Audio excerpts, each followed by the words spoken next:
Marami ang nagsasabi na chick boy raw ang ating bayaning si Dr. Jose Rizal. O isa lang ba talaga ang kanyang napupusuang o napusuang babae? Alamin natin sa Balitang Pambansa ni Gerson Robles. Lover boy ang naging bansag ng marami sa ating pambansang bayaning si Dr. Jose Rizal. Sa bawat lugar kasi na pinupuntahan nito nung siya pa ay nabubuhay, tila mayroon itong nagiging fling. Pero sino nga ba ang one true love ng ating matinik na pambansang bayani? Sa mahabang kwento ng kabayanihan ni Rizal, alam niyo bang may iba pa palang kababaihan na naging bahagi ng kanyang buhay maliban sa minahal niyang si Josephine Bracken?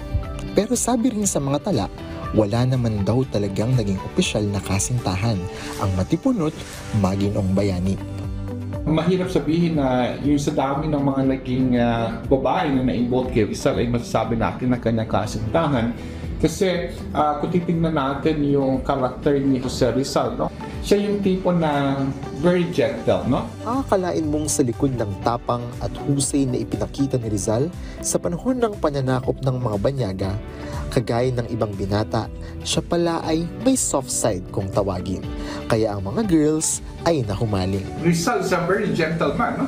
Hindi mapagsamantala, no? Si Rizal sa kanila. At isa pa, dahil sa taas din at tayog ng kaisipan ni Rizal, yung mga na-involved na babae sa kanya, nagpupunta sila sa mga museums, sa mga libraries, sa mga botanical gardens. Pero sa dinami-rami pala ng mga babaeng nakilala at dumating sa kanyang buhay, ang green flag na si Rizal ay iisa lang ang higit na minahal at siyang inuwian niya hanggang kamatayan. Kung titignan natin ang salitang babae, Filipina, siguro ang inang Pilipinas. Siguro nga ito rin yung naging inspirasyon ni Rizal sa pagmamahal sa mga babae, kung gaano kataas at katayog at respeto yung paghanga ni Rizal sa kanyang inang bayan, maging ang kanyang buhay ay nialay niya, no?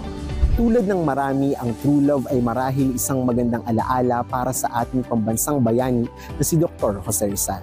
At sa paggunita ng araw ng kanyang pagkamatay, nawa ay alalahanin din natin ang kanyang naging ambag sa bansa.